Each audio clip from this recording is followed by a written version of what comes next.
1. Ingat ya, kalau orang salah, kita maafin. Urusan kita dengan dia selesai. Tapi urusan dia dengan kita dan dengan Allah itu belum selesai. Sepanjang dia belum minta maaf pada kita. Sampai akhirat kita nggak punya urusan sama dia. Tapi dia punya urusan dengan Allah pada dosa-dosa yang dia lakukan terhadap kita saat di dunia.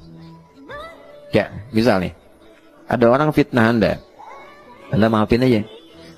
Ya, yang bisa dipelajari cara memaafkan elegan tuh diantara Imam Syafi'i. Belajar dari akhlak Nabi. Imam Syafi'i itu gini, satu kali satu muridnya datang bilang gini, ya Imam, orang itu di depan Anda kayak hormat, senyum, saya kan. Kalau seorang manggil ya Imam, Ustadz, kalau seorang gimana dan seterusnya. Tapi di belakang Anda dia jelek-jelekin Anda. Apa kata Imam Syafi'i? Alhamdulillah, berarti saya masih terhormat nih. Wibawa saya katanya. Kok bisa berwibawa? Nah, karena orang itu tidak bisa menjelek-jelekan saya di depan saya. Berarti saya berwibawa. Dia nggak mampu menjelekkan saya di depan saya. Karena itu dia menjelek-jelekan saya di belakang saya. Itu tandanya Allah menjaga wibawa saya. 2. Maaf, yang mengaku umatnya Nabi Muhammad, tolong highlight ini. Al-muflisu min ummati. Orang yang bangkrut di akhirat dari kalangan yang mengaku umatku itu. Nabi tidak mengatakan umatnya Musa, umatnya Isa, tapi ada yang mengatakan umatnya Nabi Muhammad. Ya'ti yaumal qiyamati bi salatin.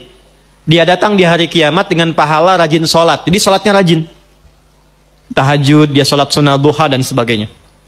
Wasyamin, rajin puasa sunnah. Hati-hati Pak Adeng nih, sedang puasa sunnah nih. Rajin puasa, bukan Ramadan saja, puasa sunnah, puasa. Senin, Kamis, Ayyamul Bid, puasa Syawal. Wa zakatin, nggak telat zakat. Bahkan disiapkan sebelum waktunya. Kemudian dia sholat, dia puasa, zakat, mungkin juga haji dan umrah. Cuma sayang, wa ya'ti qad syatama hadza. Tapi lisannya gatal cela orang. 3. Siapa yang ingin merubah dirinya menjadi lebih baik, kata Allah, hijrah. Untuk hijrah itu berubah menjadi lebih baik. Tidak mesti pindah tempat, kecuali di tempat itu kondisinya tidak kondusif menjadikan dia lebih baik. Mau ngaji susah, mau sholat susah, pindah tempat. Tapi kalau di tempat itu sudah baik, cuman pribadinya kurang baik. Masjid dekat rumah, rumah nempel ke masjid bisa, atau dekat tapi belum terdorong untuk memakmurkan. Satu kali terdengar sayup-sayup ceramah keutamaan masjid, pengen merubah diri, berangkat kita.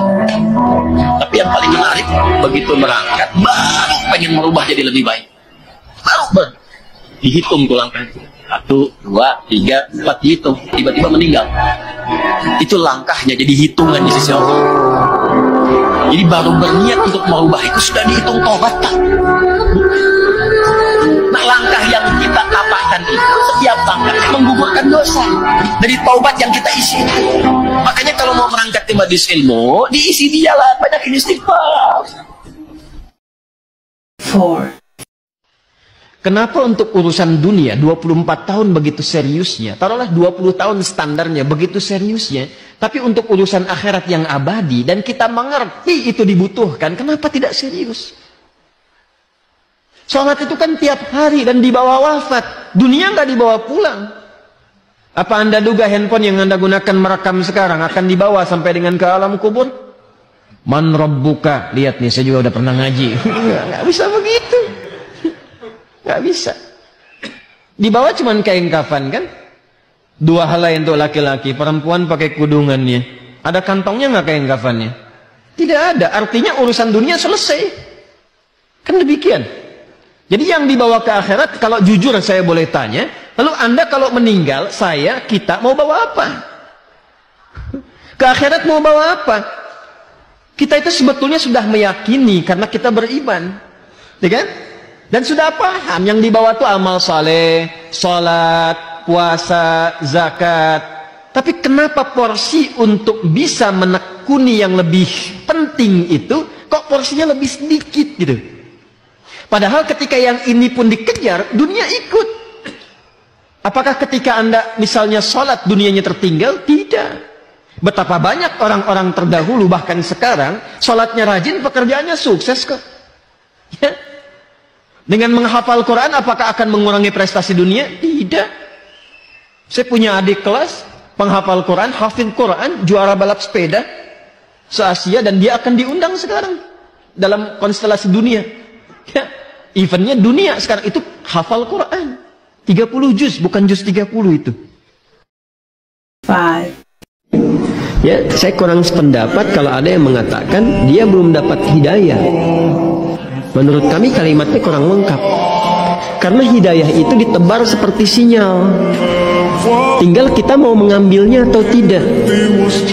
Ya, kemarin kan kita ilustrasikan kalau sedang nelpon sinyalnya itu lemah, biasanya kan nyari sinyal kan sampai keluar itu. Nah, sifat hidayah itu begitu ditebarkan oleh Allah, tinggal mau ngambil atau tidak. Itu rumusnya ada di Quran surah ke-29 Al-Ankabut ayat terakhir, ayat 69. Walladzina jahadu fina lanahdiyannahum subulana.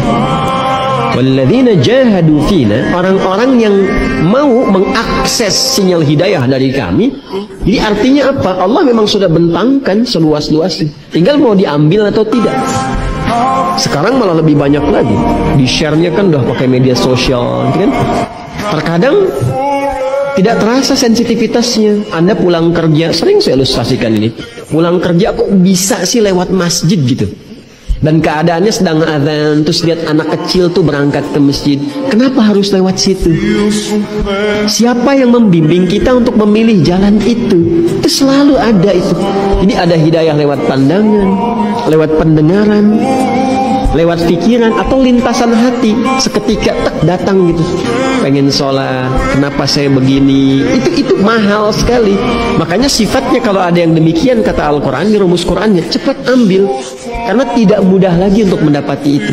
Walladzina jahadu fina lanahdiyannahum subulana. Begitu diambil, nanti Allah turunkan jalannya tuh, langsung dibuka pintu-pintunya. Ke masjid, ketemu si fulan, ngobrol, jadi teman akrab, akhirnya sama-sama ke masjid. Bisa jadi begitu. Ya. Nah, balik tuh, wa may yattaqillaha, dan siapapun yang mau meningkatkan takwanya kepada Allah, yaj'al lahu makhraja. Ini apa akibat yang didapatkan, feedbacknya apa? Kata Allah, aku akan hadirkan solusi di setiap problematika hidup yang ia alami. Dan saya ingin menegaskan apa yang saya sampaikan di awal kajian i'tikaf, bahwa itu nggak ada alif lamnya. Nakirah bentuknya general, nggak ada alif lam, makhrajan. Karena wakaf tanwinnya hilang, makhraja. Kalau general artinya umum. Jadi ternyata efek takwa itu dahsyat sekali di semua aspek kehidupan. Teori dasarnya begini, setiap ada peluang kesulitan dalam aktivitas kita secara individual, di dalam keluarga, atau bahkan dalam konteks kehidupan sosial, itu kalau semakin kita meningkat persamaannya, semakin meningkat takwanya, semakin solusi itu dimudahkan oleh Allah. Kemudahannya ada. Jadi bukan tidak mengalami masalah. Sering saya katakan ini, orang ini bukan nggak punya masalah, masalahnya ada seperti orang lain. Hanya sebelum masalah itu dilalui, Allah sudah ringankan. Jadi seakan-akan nggak punya persoalan. Itu maksudnya. Kan kita keluar ini berhadapan dengan situasi yang sama kan, hujan kan, ya kan? Tapi cara kita mengatasi persoalan ini ketika keluar, menyikapi hujan bisa beda-beda. Ada yang belum keluar sudah melihat, nah hujan ntar aja lah. Ada yang melihat telepon, bawain payung, kan? Ah, cuman gerimis lah, kan?